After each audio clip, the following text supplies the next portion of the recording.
Hello, good evening all. God bless us all. I am Advocate Piyur Ratnani.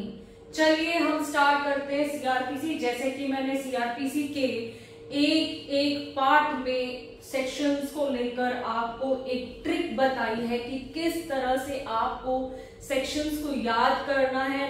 It's a very easy way what I am trying to say. आप बोलेंगे कि ये क्या लिखा है यार, बोरिंग सा है CrPC. Don't say it's boring, it is very very easy. I am going to tell you how you going to make it CrPC in a very easy way. Come on now. CrPC कब आया था? 1973 का, 74 में बोल लीजिए। ये तो बहुत बेसिक बेसिक चीजें हैं जो हमें पता है, जो कि एक नॉर्मल इवन अ लॉयर आपको बोलेगा, इवन एलएलबी स्टूडेंट को पता है कि सीआरपीसी कब आया था। That does not mean anything over here. Now further ये बोलता है सीआरपीसी जो है जैसे कि एक क्रिमिनल केस होता है। हम क्रिमिनल केस जाते हैं, सीआरपीसी को रगड़ रगड़ के पढ़ते हैं, लेकिन हमको प्रोसीजर पता ही नहीं, क्योंकि हम प्रोसीजर से एकदम फेमिलियर ही नहीं है। जब आप प्रोसीजर मालूम ही नहीं है तो सीआरपीसी को जानकर करोगे क्या? तो first and foremost thing we need to understand section A, bailable offence क्या होता है, चार्ज क्या होता है, कॉग्निजेबल कंप्लेंट क्या होती है, नॉन कॉग्निजेबल क्या होता है। ये चीजें मैंने यहाँ पे बहुत बेसिक बेसिक चीजें लिखी हुई है जो हमें रेगुलर प्रैक्टिस में पता होती है। ठीक है, अब बेलेबल ऑफेंस क्या है? ठीक है, बेलेबल है ना। तो इससे क्या समझ में आ रहा है कि इससे ये समझ में आ रहा है कि बेलेबल ऑफेंस वो है जिसमें बेल मिल सकती है ना। इसके बाद में आता है charge, to be charge. To be charge का मतलब क्या है? चार्ज कब फाइल किया जाता है? आऊंगी धीरे धीरे आऊंगी और आपको मैं डेफिनेटली बताऊंगी कि एक प्राइवेट क्रिमिनल कंप्लेंट और एक पुलिस के थ्रू कंप्लेंट कैसे फाइल की जाती है। नॉर्मली बहुत से स्टूडेंट्स को यही पता है, मैम बुक में तो ये लिखा है, मैम इसमें तो ये लिखा है, मैम सीआरपीसी तो ऐसे बोलता है, पर ऐसी बात नहीं है। अगर आपको प्रोसीजर नहीं पता है तो इंटरव्यू में क्या करोगे, जवाब कैसे दोगे, है ना। जुडिशरी की प्रिपरेशन ऐसे नहीं होती। चलिए, इसके बाद में एक ऑफेंस होता है। ठीक है, ऑफेंस हो गया। ठीक है, आप बोलेंगे मैम अपना गला मत दबाइए, पर मैं इसलिए दबा रही हूं क्योंकि आपको बताऊंगी कि ऑफेंस कैसे हुआ। ठीक है, अब ऑफेंस हो गया। ठीक है, शायद मैं सुसाइड नहीं किया, मेरा मर्डर हुआ है ना। मैंने सुसाइड नहीं किया, मेरा मर्डर हुआ है। कैसे? ऐसे। अब ऑफेंस होने के बाद हम लोग या तो पुलिस स्टेशन जाते हैं, या पुलिस स्टेशन नहीं जाएंगे तो कहां जाओगे? कोर्ट जाओगे। किसके पास जाओगे? मैजिस्ट्रेट के पास जाओगे। क्या मैजिस्ट्रेट एफआईआर करता है? नहीं करता है, लेकिन कैसे ये मैं बताऊंगी। ठीक है, ऑफेंस हो गया। हम किसके पास गए? पुलिस के पास गए, पुलिस ने कंप्लेन नहीं ली, मैजिस्ट्रेट के पास गए। उसके बाद में क्या हुआ? इन्वेस्टिगेशन होगी। कैसे होगी मैं बताऊंगी। इसके बाद में हो सकता है अरेस्ट हो भी, अरेस्ट ना भी हो, मैं बताऊंगी कैसे। उसके बाद में आती है कंप्लेन, जो कि 190 सीआरपीसी में आप कंप्लेन में पढ़ के बताऊंगी, सब बताऊंगी, डोंट वरी। ये कॉन्सेप्ट समझ लीजिए तो सीआरपीसी आपको बाएं हाथ का खेल लगेगा। इसके बाद में आता है ट्रायल। ट्रायल कैसे चलता है मैं आपको बताऊंगी। ट्रायल कैसे चलता है आपको बताएंगे, बहुत सारे सीनियर्स होंगे वो बताएंगे कि मैम ट्रायल ऐसे चलता है, ट्रायल कैसे चलता है, पर ट्रायल चलता कैसे आई लेट यू नो। इसके बाद में आता है चार्ज। चार्ज क्या होता है, कब होता है चार्ज, ये भी बताती हूं मैं। इसके बाद में अगर चार्ज हो गया तो उसके बाद में होगी जजमेंट। जजमेंट के अगेंस्ट हम जाएंगे अपील में। अपील के बाद में क्या होगा? या तो रेफरेंस या तो रिवीजन। कैसे वो भी बताऊंगी। अब मिसलेनियस प्रोसेस। पहले तो ये समझिए, एक कंप्लेंट है। ठीक है, एक कंप्लेंट है। आप पहले क्या करेंगे? एक ऑफेंस होता है, आपने चोरी की। ठीक है, चोरी करने के बाद में पुलिस आगे और वैसे चोर आगे और पुलिस पीछे। It was just a joke. ठीक है, अब ये एक बात हो गई। अब ऐसे ऑफेंस में बेल होती है कि नहीं होती है ये तो अपना आईपीसी बताएगा। ठीक है, प्रोसीजर जो होगा वो सीआरपीसी बताएगा। Simple example. अब कमिंग टू दिस ऑफेंस, अब एक ऑफेंस हुआ जिसको लेकर समझो, मैं एग्जांपल बताती हूँ कि मैंने एक, मेरे पास ये पेपर्स है, ठीक है। अब मैंने किसकी क्या की, फॉर्जरी कर दी, ठीक है। क्या की, फॉर्जरी कर दी, पेपर्स को अदल बदल कर दिया, पेपर्स जो थे उसी को मैंने चेंज कर दिया। आप बोलेंगे ऐसे कैसे हो सकता है मैम, आप पेपर्स कैसे चेंज कर सकती हो? पेपर चेंज करूंगी, फॉर्जरी होगी। अगर आप किसी की हैंडराइटिंग यानी कुछ ऐसी चीज कर लेते हो अमाउंट्स टू फॉर्जरी, तो फॉर्जरी क्या होती है, आई लेट यू नो, ठीक है। इसके बाद में क्या हुआ, अब हम पुलिस स्टेशन गए, यहां से मेरी स्टोरी स्टार्ट होती है। मैं पुलिस स्टेशन गई, सब में इसके नाम की कंप्लेंट ले लो, वो बोलेगा मैं क्या टाइम पास करने के लिए बैठा हूं क्या? हाँ, पुलिस कंप्लेंट नहीं ले रही है, police is not taking the complaint under section 154 जो कि एफआईआर, पुलिस एफआईआर लेने के लिए तैयार नहीं है। हम तो केसेस पढ़ते हैं जहां पर टेलीफोन पे एफआईआर हो जाती है, टेलीफोन पे FIR, it's so joking, yes होती है बट अंडरस्टैंड। उसके बाद में आ जाता है एफआईआर, एफआईआर अगर पुलिस नहीं ले रही है तो क्या करोगे? हम लोगों को तो ठोक नॉक द डोर, किसका नॉक करोगे? मैजिस्ट्रेट का नॉक करेंगे, ठीक है। अब हमने क्या किया, मैजिस्ट्रेट के पास गए। मैजिस्ट्रेट के पास जाने से पहले पुलिस ने अगर हमारी एफआईआर ले ली, पुलिस ने हमारी एफआईआर ले ली, तो पुलिस को 41A B C D, actual तो 41B का प्रोसेस फॉलो करना है, 41A का प्रोसेस फॉलो करना है, ठीक है। अब पुलिस क्या करेगी, सामने वाले को नोटिस देगी कि आप आ जाओ सामने, आप आ जाओ सामने, और जो भी आपके पास एविडेंसेस है, जो भी आपको बोलना है, आप आके पुलिस स्टेशन में बताओ। पुलिस क्या करेगी, सामने वाले को नोटिस देगी, नोटिस का क्या करेगी, पंचनामा करेगी, नोटिस का क्या करेगी, पंचनामा करेगी। अगर सामने वाला आनाकानी कर रहा है, नोटिस लेने के लिए तैयार नहीं है, तो पुलिस भी कम नहीं है, ठीक है। अब ये तो एक बात हुआ कि पुलिस ने एफआईआर ले ली, ऑफेंस हुआ था जो कि 2L में था, 2L में था नहीं, 2C में था, कॉग्निसेबल। कॉग्निसेबल ऑफेंस वो होते हैं जहां पर बेल नहीं मिलती, ठीक है। कॉग्निसेबल ऑफेंस आर नॉन बेलेबल, जहां पर बेल मिलने की पॉसिबिलिटीज बहुत ही ज्यादा कम होती है।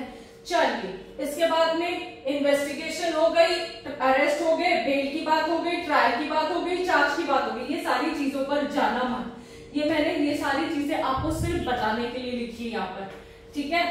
अब आते हैं, जैसे ही पुलिस एफआईआर करके क्या करती है, अगर सामने वाला नहीं आता है तो क्या करेगा, वो क्या करेगा, एंटीसिपेटरी के लिए जाएगा, ही फाइल एंटीसिपेटरी बेल, ठीक है। अब क्योंकि उसको पता चल गया, नोटिस मिल गया, पुलिस ने पूरी फॉर्मेलिटीज कर ली, तो एंटीसिपेटरी बेल में जाएगा। बेल नहीं मिलती है ये तो बात की बात है, ठीक है। अगर एंटीसिपेटरी बेल रिजेक्ट होती है तो ये कहा जाएगा, एंटीसिपेटरी बेल कहां फाइल की जाती है, ट्रायल कोर्ट में, not at all. Anticipatory bail हमेशा सेशन कोर्ट में फाइल की जाती है। अगर सेशन रिजेक्ट करता है, the power is with the high court, the power is with the high court. इसके बाद में क्या होगा, जैसे ही एंटीसिपेटरी बेल अगर अलाउड हो जाती है बाय डिफॉल्ट, कहीं ना कहीं ये समझ के चलो कि एंटीसिपेटरी बेल अलाउड हो जाती है। पहले क्या हुआ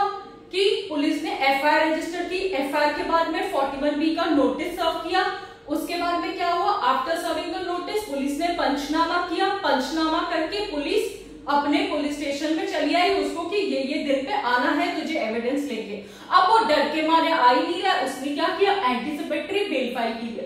अलाउड होती है तो एक बात है, नॉट अलाउड होती है तो हाई कोर्ट है। अलाउड हो गई तो क्या हुआ, इसके बाद में क्या होगा, अलाउड होने के बाद में चार्जशीट आती है। अलाउड होने के बाद में जैसे ही कि फाइनल डिसीजन हुआ, anticipatory is also in two parts, one is interim anticipatory and other is final anticipatory bail. One is interim anticipatory, other is final anticipatory bail. I'm sorry.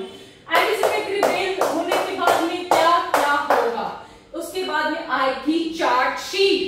आएगी चार्जशीट। इसके बाद में क्या आएगी? चार्जशीट। जैसे ही chargesheet आती है वैसे क्या होता है, चार्जशीट आने के बाद में चार्ज फ्रेम होता है। कहां पर? 211 से लेके, आपको ये मैंने पूरा बताया हुआ है, ठीक है। इसको मैं और डिटेल में एक्सप्लेन करूंगी, डोंट वरी। चार्ज क्या है? तो 211 में जब चार्ज फ्रेम होगा, चार्ज जज पूरी तरह से फ्रेम करके लेता है। जो जो सेक्शंस होते हैं वो सेक्शन के अगेंस्ट चार्ज फ्रेम होता है। जैसे ही चार्ज फ्रेम हो जाता है वैसे ही ट्रायल चलता है। हाँ 1 मिनट, 1 मिनट। चार्ज फ्रेम होने से पहले हम एक और चीज कर सकते हैं। चार्ज होने से पहले अगर हम एक कोर्ट को हम लोग एक एप्लीकेशन देते हैं कि सर हमने तो कुछ किया ही नहीं था, हमारे ऊपर तो फॉल्सली हमको इंक्रिमिनेट किया गया है केस के अंदर, है ना। मतलब व्हाट कि ये केस कुछ बनता ही नहीं था, तो इसके लिए हम लोग कोर्ट के सामने एक चीज प्रेजेंट करते हैं कि वो कब? चार्ज से पहले, चार्जशीट के बाद, ठीक है। चार्जशीट के बाद, चार्ज से पहले, समझ के ले लो, आप समझ के ले लो ये बात। चार्जशीट के बाद, चार्ज के पहले हम लोग क्या देंगे कि सर हमारे ऊपर we are falsely incriminated in such a case, हमें इससे रिलीज किया जाए, हमारे ऊपर कोई भी केस नहीं बनता, हमें फॉल्सली वो केस में इंक्रिमिनेट कर दिया गया, हमारे ऊपर जो चार्जेस है वो गलत है, वो बिल्कुल फर्जी है, उसका कोई मतलब नहीं बनता। I will also tell you कि which application you are suppose to file before the court, don't worry, that I am going to reveal in the end of the video. Okay, now further जैसे ही charge की बात आ गई, अब उसके बाद में ट्रायल चलेगा। ट्रायल कैसे चलेगा? ट्रायल ऐसे चलेगा कि जो जो विटनेसेस है, जो जो एविडेंस है, उसको लेकर क्या करेगी प्रोसिक्यूशन? उसको क्रॉस एग्जामाइन करेगी, प्रोसिक्यूशन उसको चेक करेगी, उसको वेरासिटी चेक करेगी कि क्या केस हुआ है। मतलब वो तो चाहेगी ना कि उसके फेवर में आए, तो वो उन विटनेसेस को पूरी तरह से अपने काबू में करके फिर उस तरह के आंसर्स लेके आएगी जो कि एक केस के लिए इंपॉर्टेंट होते हैं। सॉरी। इसके बाद आता है कि जैसे ट्रायल चालू हो गया, ठीक है, सारी चीजें हो गई, जज को समझ में आएगा ट्रायल में क्योंकि विटनेसेस हो गए, तो इसके बाद में जज क्या प्रोनाउंस करेगा? जजमेंट, जो कि 353 से लेके 365 में दी गई है। जजमेंट ओपन कोर्ट में दी जाती है। उसके बाद में मुझे तो जजमेंट मेरे अगेंस्ट में आई तो मैं क्या करूंगी? वहां पे देखती रह जाऊंगी? नहीं, मैं अपील में जाऊंगी। मैं क्यों जाऊंगी अपील में? क्योंकि मुझे तो बचना है ना। अपील में जाने के लिए 372 से लेके 394 अपील में मैं चली गई, ठीक है। I am running to the appeal. After appeal is always argued on a law point. ये आपको कोई नहीं बताएगा कि अपील किस पे आर्ग्यू की जाती है। हमेशा अपील आर्ग्यू की जाती है on the law point. Merit तो ट्रायल में हो गया। मेरिट क्या होता है? जो ट्रायल था। सॉरी। इसके बाद में रेफरेंस और रिवीजन। रिवीजन का जो प्रोसीजर है, रेफरेंस कहां पे आता है, रिवीजन कहां आता है? जहां पर रिवीजन वहां आता है जहां पर हम किसी ऑर्डर के अगेंस्ट में जाकर हम रिवीजन फाइल करते हैं, ठीक है। उसके बाद में मिसलेनियस 474 से लेके 484 रिपील। 484 तो रिपील ही हो चुका है, ठीक है। मिसलेनियस में क्या है कि हाईकोर्ट के पावर्स को बताया गया है। एक स्टूडेंट ने मुझसे पूछ लिया कि मैम कि अगर ऐसा कुछ हो रहा है जहां पर हाईकोर्ट के पावर्स है तो ट्रायल कोर्ट के कहां पे पावर्स है? ट्रायल कोर्ट के पावर्स जहां पे है वहीं पे है। जहां पर हमारे हाईकोर्ट के पावर्स है वो किसी को टच नहीं कर सकते। अब इतना सा कॉन्सेप्ट मैंने आपको समझा दिया। अब मैं आ जाती हूं डायरेक्ट 154 पे। उसके बाद में आती हूं मैं 156(3) पे। अब मैं बताऊंगी आपको, पुलिस आपकी कंप्लेन नहीं ले रही है। कौन कंप्लेन नहीं ले रही है? पुलिस आपकी कंप्लेन नहीं ले रही है। आप सुपीरियर पर्सन के पास भी चलेंगे, सुपीरियर अथॉरिटीज के पास भी चलेंगे, वो भी आपकी कंप्लेन लेने के लिए तैयार नहीं है। अब क्या होगा? साले सब जानी दुश्मन। I am sorry. चलिए ना, इसके बाद में क्या होता है कि अब पुलिस कंप्लेन नहीं ले रही है। I am not putting any allegations against the police. Police is not taking a complaint. Police is not taking a complaint which is a cognizable case. Police क्यों नहीं ले रही है? पुलिस क्यों नहीं ले रही है? पुलिस इसलिए नहीं ले रही कि पुलिस की मर्जी है। एज अ कॉग्निजेबल केस में पुलिस कंप्लेंट नहीं ले रही है। ठीक है, अब तो मुझे नो कहाँ जाना है? मैजिस्ट्रेट के पास जाना है। क्या करेगी? 190 के प्रोविजन में मैजिस्ट्रेट के सामने कंप्लेंट फाइल करेंगे, which is a private complaint, which is a private complaint. Private complaint file करेंगे किसके सामने? मैजिस्ट्रेट के सामने। ठीक है, don't go on my handwriting but just go what I am saying, track that. उसके बाद में हम मैजिस्ट्रेट के सामने चले गए। अब क्या होगा?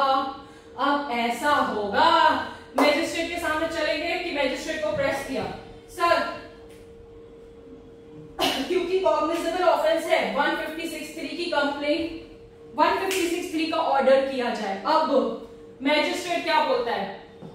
मैजिस्ट्रेट एक 156(3) के पहले एक जो कि प्लीडर्स होते हैं वहां पे आर्ग्यू करते हैं कोर्ट के सामने, सर ये बात ऐसी है, सर ये, सर वो, ऐसा वैसा। Vinobai Haribai Malviya versus state of Gujarat 2019, all the case laws are right in front of me. मेरे हाथ में है ये केस लॉज जो कि मैं आपको पीडीएफ करके एक एक केस लॉ आपको मैं इनबॉक्स में डिस्क्रिप्शन बॉक्स में शेयर कर दूंगी। अब ये केस लॉ कैसे इंटरप्रेट किए जाते हैं, कैसे इनकी मीनिंग निकलती है, nobody is going to tell you all because I know I have suffered this loss when I was not knowing how to argue on the point of a case law. You can call case law, you can call citation, है ना? So इस case को अगर आप पढ़ेंगे ना, इस case को, तो सीआरपीसी को ऐसे पकड़ लोगे और कुछ पढ़ने की जरूरत नहीं है। सीआरपीसी आपको ये केस समझ में आ गया ना, तो सीआरपीसी आपको समझ में एवं ही आ गया ना। Next what I am trying to say, इसके बाद में जब हम 156(3) के ऑर्डर के लिए प्रेस करते हैं, सर ऐसा है, सर वैसा है, 156(3) कंप्लेंट के लिए सर आपने एक ऑर्डर कर लिया। पता है जो कंप्लेंट होती है ना, कंप्लेंट उसके फर्स्ट पेज पे, कंप्लेंट के फर्स्ट पेज पे, दिस इज माय कंप्लेंट, इसके फर्स्ट पेज पे जज ऑर्डर करता है। ठीक है, क्या करता है कि मुझे कंप्लेनेंट को एग्जामाइन करना है। I want to examine the complainant on oath. Complainant को बुलाओ, उससे पूरी स्टोरी पूछी जाती है, उसको सब बताना होता है। वेयर द कोर्ट फाइंड्स कि हाँ कॉग्निजेंस है, केस है, क्रिमिनल चीज बनती है, तो 156(3) का order in the hand. Okay, if not then the court is going to pass an order under section 202। ठीक है, 202 पे ऑर्डर पास करेगा जज। आप बोलेंगे मैम 156(3) के लिए हम पुलिस में जा रहे नहीं है, मैजिस्ट्रेट 156(3) का ऑर्डर नहीं दे रहा, तो 202 का ऑर्डर क्या करेगा? 156(3) का ऑर्डर हो गया, यानी कि आपके एफआईआर का ऑर्डर हो गया। If 156(3) ऑर्डर हो गया तो आपका एफआईआर का ऑर्डर हो गया। तो पुलिस क्या करेगी? मैजिस्ट्रेट के डायरेक्शन के ऊपर एफआईआर लेगी। इसके बाद में आते हैं हम लोग डायरेक्ट टू डायरेक्ट 202। 202 क्या हो जाता है? एक आपको पता है सूतली बम होता है, एकदम छोटा सा एकदम फटाका, वो बड़ा धमाका, ये छोटा धमाका, वो बड़ा धमाका 156(3), ये छोटा धमाका, तो 202 तो वो है ना? तो 202 में क्या होगा? यहाँ पे भी पुलिस ये देगी, तो पुलिस क्या कर सकती है? इसमें पॉजिटिव रिपोर्ट भी दे सकती है, इसमें नेगेटिव रिपोर्ट भी दे सकती है। Now what is positive and negative report? Positive report ये होता है कि 202 इंक्वायरी में अगर positive report I that means case बनता है, पुलिस ने ग्रीन सिग्नल दे दिया। नेगेटिव रिपोर्ट आई तो मतलब केस नहीं बनता। ठीक है, कभी कभी हम प्राइवेट कंप्लेंट फाइल करते हैं तो वो भी जज क्या कर सकता है? डिसमिस कर सकता है। ठीक है, विदाउट 202 नहीं करके डायरेक्टली वो डिसमिस भी कर सकता है। अगर डिसमिसल ऑफ कंप्लेंट हो गई तो हम लोग कहां जाएंगे? अपील में जाएंगे कि रिविजन में जाएंगे? यही तो है काटा कि आपको बताएगा ही नहीं कोई कि अपील में कब जाना है, रिवीजन में कब जाना है। ये अगर समझ में आ गया ना कि अपील कब जाते हैं जजमेंट के बाद, रिवीजन कब जाते हैं जब ऐसा कोई ऑर्डर हो रहा है, ठीक है, उसको लेकर हम रिवीजन में जाएंगे। ठीक है, जब हम रिवीजन में जाते हैं तो कोर्ट ऑर्डर को रिवर्स भी कर सकती है, ऑर्डर को सेम भी रख सकती है, depending upon the facts and circumstances of the case. Further आगे मैं बढ़ती हूँ। इसके बाद में आता है कि इश्यू प्रोसेस। इश्यू प्रोसेस क्या होता है आपको बता देती हूँ कि समझो, अब आप समझो इश्यू प्रोसेस ये होता है कि जब जज को लगता है कि सारे एविडेंसेस हैं, कोई जरूरत नहीं है कंप्लेंट जाने के लिए, कोई जरूरत नहीं कि ट्रायल सुनने के लिए जरूरी है, तो वो डू नॉट ये भी कर सकता है, इश्यू प्रोसेस कर सकता है, where all the evidence are before the court, जहां पर कोर्ट को जरूरत ही नहीं लग रही है। हाँ, एक और चीज बता देती हूँ कि जहां पर 156(3) आ जाता है ना, इसको बोलते हैं शील्ड। 156(3) इज द शील्ड, ये एक शील्ड है। इसको समझोगे तो आपको सीआरपीसी समझने में देरी नहीं। ये पूरा का पूरा सीआरपीसी आपके सामने है, जो कि मैंने आपको प्रैक्टिकल पर्पस से भी बता दिया और रेगुलर कोर्ट में कैसे काम करता है ये भी बता दिया, और डे टू डे हमें कैसे याद करना है ये भी बता दिया। चलो मैं आपको ये केस लॉ बता देती हूँ, वीनू भाई की जो केस लॉ है।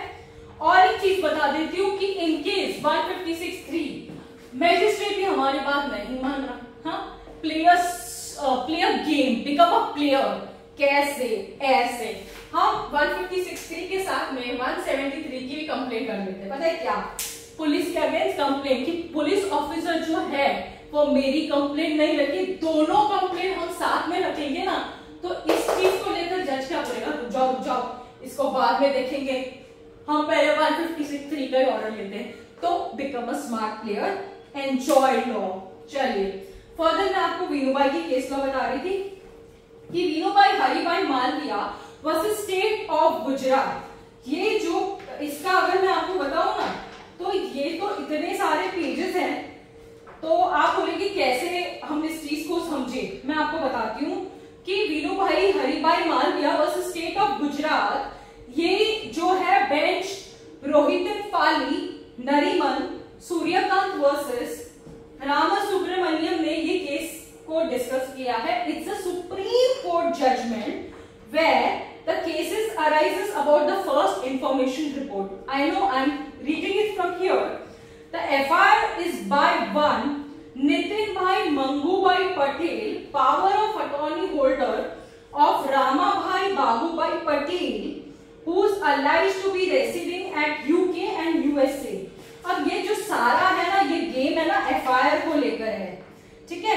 156 के प्रोविजन को रीड कीजिए, इसमें लिखा हुआ है an officer in charge of a police station में without the order of a magistrate investigate any cognizable case. Of course police को अथॉरिटी है कोई भी कॉग्निजेबल केस को इन्वेस्टिगेट करना, and which a court is having a jurisdiction over the local area, state would have a power to inquire into trial under the provision of chapter number।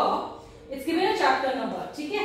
इसके बाद में इसमें 190 की प्रोविजन भी use बताए गए हैं, cognizable of offences by magistrate, ठीक है, upon the receiving of complaint of the facts, upon the police report, ये सारी चीजें यहाँ पे बताई गई है।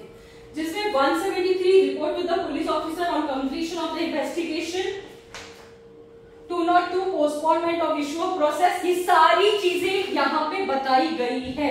आपको यहाँ पर स्पीडी ट्रायल को लेकर आर्टिकल 21 जो होते हैं ना कि बेल तो हमारा मैटर ऑफ राइट है, एंटिसिपेटरी बेल के बाद अगर बेलेबल ऑफेंस है तो बेल, भले ही नॉन बेलेबल ऑफेंस है तो क्या करेंगे, है ना, नॉन बेलेबल ऑफेंस में बेल लेके बैठ जाएंगे, एंजॉय करेंगे। चलिए एंजॉय करते हैं, ठीक है। तो ये सारी चीजें ये केस में डिस्कस की गई है। इस केस का इन शॉर्ट आपको बता देती हूँ कि यहाँ पर जज को क्या लगा था कि जो भी हाई कोर्ट की जजमेंट है, ठीक है, set aside the impunged high court judgment in so far it states that post cognizance the magistrate is denuded of the power to order further investigation। अब यहाँ पर क्या हुआ था पता है आपको, एफआईआर नहीं हुई थी, मैजिस्ट्रेट ने यहाँ पर सारी चीजें की थी, मतलब जो कंप्लेन आई थी उसके ऊपर एफआईआर हुई, उसके बाद में जैसे केस चला ना, ठीक है, सॉरी एफआईआर आफ्टर